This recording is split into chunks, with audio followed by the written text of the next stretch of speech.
Ce film est destiné à vous présenter un nouveau concept de structure de chaussée, le béton armé continu collé sur fondation en grave bitume. L'idée de base de l'invention du bac vise à supprimer les joints transversaux nécessaires à la maîtrise du retrait du béton. La solution consiste à disposer à mi-hauteur de la dalle en béton une nappe d'armature longitudinale.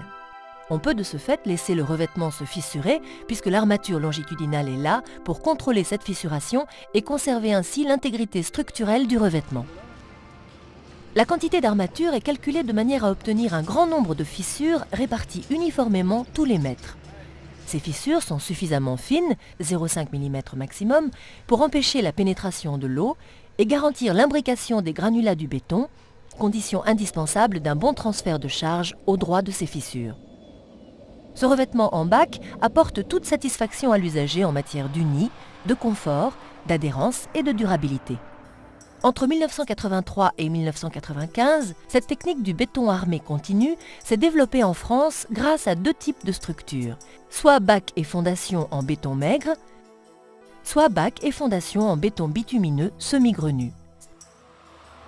Le béton armé continu reprenait tous les efforts structurels induits par le trafic et les conditions climatiques avec la garantie du maintien de l'uni et de l'absence d'orniérage. Quant à la fondation en béton maigre ou en béton bitumineux semi-grenu, elle constituait simplement une couche de fondation non érodable qui garantissait la pérennité du support du bac.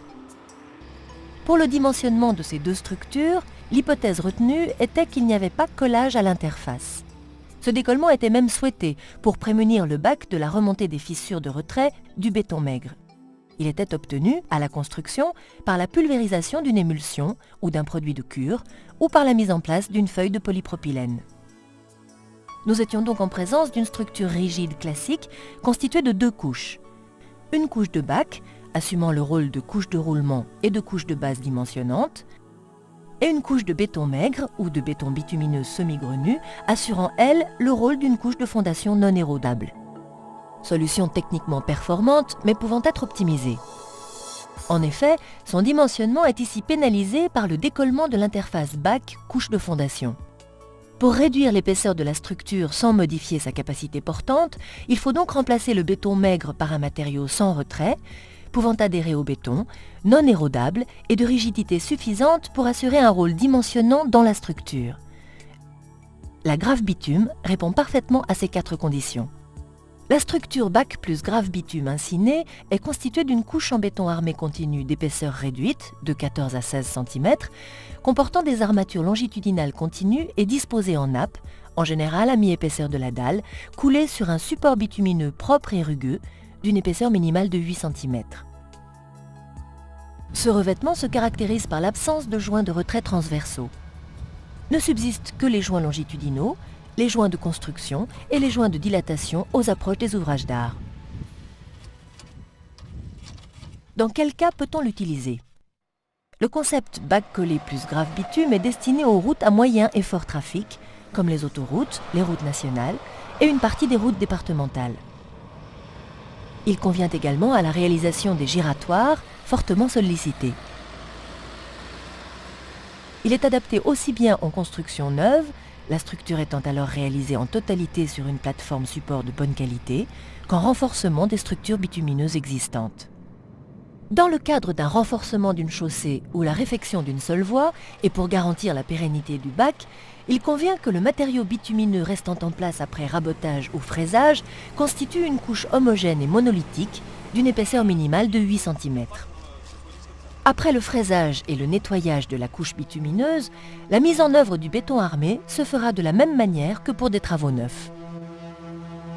Sur la plateforme ou la couche de forme, préalablement réalisée dans le cadre du marché terrassement, la mise en œuvre de la chaussée bac plus grave bitume s'effectue en deux opérations principales. La première consiste à réaliser la couche de fondation en grave bitume. Cette couche, dont l'épaisseur se situe entre 8 et 14 cm, est réalisée en une seule fois, à l'aide d'un finisseur et d'un atelier de compactage. La surface de la couche de grave bitume doit être parfaitement propre. Si ce n'est pas le cas, un nettoyage ou dépoussiérage par aspiration ou hydrorégénération est indispensable. On procède ensuite à l'installation manuelle des aciers longitudinaux sur des distanciers transversaux disposés environ tous les mètres. Un autre procédé consiste à mettre en place les armatures automatiquement à l'aide de machines à coffrage glissant, grâce à un dispositif de trompette judicieusement disposé par rapport à la rampe d'aiguille vibrante de la machine. Le rôle de ces trompettes est double. Recevoir les armatures du bac, qui vont ainsi se trouver positionnées à mi-hauteur de la dalle, et maintenir entre ces armatures un écartement constant. Les aciers, qui mesurent jusqu'à 18 mètres de long pour 12 à 16 mm de diamètre, sont soit ligaturés entre eux à leurs extrémités sur une cinquantaine de centimètres, soit soudés, soit manchonnés. Le béton est ensuite acheminé sur le chantier, par camion toupie dans le cas d'une fabrication dans une centrale BPE, par camion benne si le béton provient de la centrale de chantier. Le béton est déversé directement devant la machine. Si l'acier est posé au préalable sur des distanciers, un approvisionnement latéral ou un bétonnage par demi-chaussée s'impose. Réglée sur la largeur de la chaussée, la machine dite slipform réalise en une seule opération le coffrage et la vibration du béton. Le guidage et le nivellement de la machine sont assurés par des palpeurs et un fil sur potence, tandis que l'épaisseur du béton est contrôlée au fur et à mesure de la progression de la machine. Le bac ne dispense pas de la réalisation d'un joint longitudinal, mis en œuvre soit par sciage, soit par moulage dans le béton frais d'un matériau compressible. Cette opération est précédée par la mise en place, tous les mètres, de fers de liaison qui assurent la fermeture des joints.